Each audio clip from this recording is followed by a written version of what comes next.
नमस्कार साथियों। आज एक छोटा सा मुद्दा लेकर आपके सामने उपस्थित हुआ हूँ। कुछ दिनों से आज का जो हमारा मुद्दा रहेगा वो दोनों पक्षों को सम्मिलित रूप से रहेगा। संचालक साथियों के लिए भी एक विशेष मुद्दा है ये, और निजी शिक्षकों के लिए भी एक विशेष मुद्दा है। तो दोनों पक्ष इस मुद्दे में एक अहम भागीदारी अपनी निभा रहे हैं, और दोनों के लिए इस मुद्दे पर बात करना बहुत जरूरी है, क्योंकि दोनों तरफ से ही एक दूसरे के ऊपर आरोप प्रत्यारोप का दौर जारी है। तो जहां तक मुझे लगता है, कुछ बातों का ध्यान हमें शिक्षक साथियों को भी रखना चाहिए, और कुछ बातों का ध्यान निजी संचालक साथियों को भी रखना चाहिए। बात करते हैं सबसे पहले आज के मुद्दे को लेकर। मुद्दा क्या है? आज का मुद्दा है कि इंटरव्यू देने के लिए जाते समय या साक्षात्कार के समय जब विद्यालय बुलाए उस समय यात्रा भत्ता देना चाहिए या नहीं देना चाहिए, और देना चाहिए तो कितना देना चाहिए। दोनों पक्षों के लिए बड़ा ही इंपॉर्टेंट मुद्दा है ये। सबसे पहली बात रखता हूं मैं संचालक साथियों की तरफ से। बहुत सारे संचालक साथियों के कॉल मिलते हैं, मैसेज मिलते हैं, जो अच्छे संचालक साथी हैं हमारे, हमें अवगत कराते हैं कि सर फला शिक्षक ने हमसे यात्रा भत्ते के लिए 2,000 रुपए मांगे, 5,000 रुपए मांगे, हमने उनके खाते में डलवा दिए, और उसके बाद में उन्होंने फोन बंद कर दिया, वो आए नहीं। संचालक साथियों, आपसे विशेष निवेदन है कि किसी भी व्यक्ति को आगामी यात्रा भत्ता न दें। हाँ, आपको यात्रा भत्ता देना है, शिक्षक से निवेदन कीजिए कि आप विद्यालय में उपस्थित होइए, और उपस्थित होने के बाद में आपका साक्षात्कार होगा। उसके बाद में जब आप वापस जाएंगे तो हम आपको आपका यात्रा भत्ता दे देंगे। बात कड़वी हो सकती है निजी शिक्षक साथियों, लेकिन सच्चाई यह है कि अगर कोई व्यक्ति कहीं साक्षात्कार के लिए जा रहा है और उसके पास में 1,500 रुपए नहीं है, या वो व्यक्ति कहीं से इस 1,500 रुपए की व्यवस्था नहीं कर पा रहा है, यानी उसकी समाज में इतनी भी वैल्यू नहीं बची है कि उसको उसके घर वाले 1,500 रुपए नहीं दे सकते साक्षात्कार के लिए। समस्या यहां आ रही है कि विद्यालय संचालक साथी आपको यात्रा भत्ता देने के लिए तैयार हैं, लेकिन यात्रा भत्ता देने के बाद में निजी शिक्षक साथी अपना फोन बंद कर लेते हैं। सबके लिए नहीं है, कुछ ऐसे तत्व हैं, और विशेष रूप से ये समस्याएं बहुत ज्यादा दूर के जो व्यक्ति किसी विद्यालय में साक्षात्कार देने के लिए आना चाहते हैं, उन पर यह लागू होती है। वो ये कहते हैं, साहब हम इतनी दूर से आ रहे हैं, हमें यात्रा भत्ता दीजिए। संचालक साथी डलवा भी देते हैं, उसके बाद में आप गायब हो जाते हैं। गलत बात है। इस बात का मैं बिल्कुल समर्थन नहीं करता, विरोध है इस बात का मेरी तरफ से भी। सभी संचालक साथियों के लिए ये एक विशेष निवेदन रहेगा कि अगर कोई भी व्यक्ति आपके संस्थान में साक्षात्कार देने आ रहा है, आप उसे यात्रा भत्ता जरूर दें, लेकिन आगामी यात्रा भत्ता किसी को ना दें।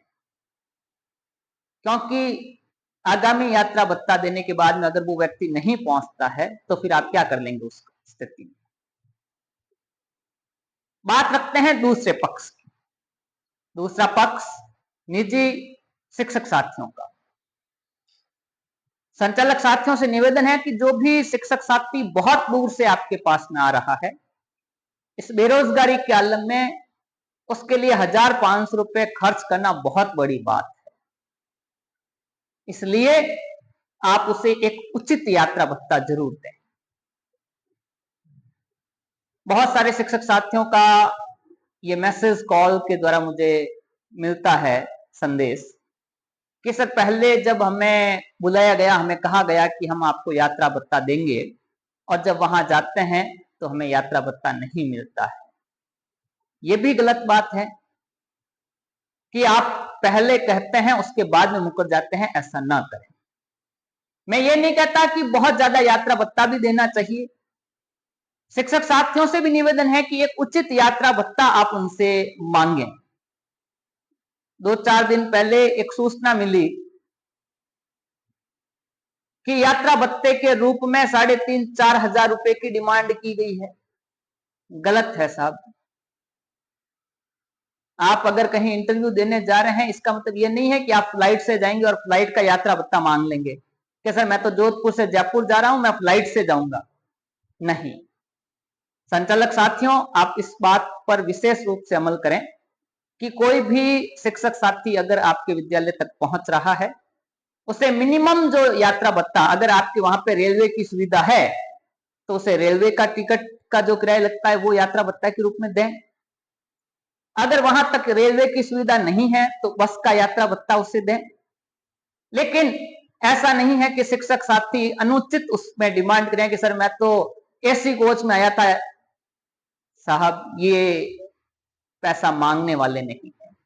हमें भी सोचना चाहिए कि हम इंटरव्यू देने जा रहे हैं, वहां पिकनिक मनाने नहीं जा रहे हैं जो एसी कोच में बैठ के जाएंगे। हम स्लीपर कोच का मांगते हैं। एक वाजिब जो यात्रा भत्ता है वो आपको देना चाहिए और वही आपको मांगना चाहिए।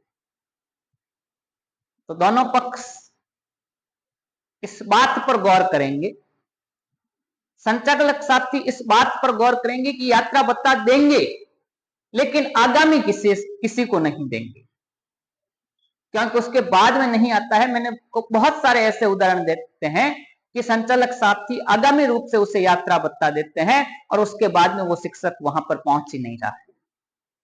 अगर कोई ऐसा कार्य करता है, इसका मतलब वो शिक्षक तो नहीं हो सकता।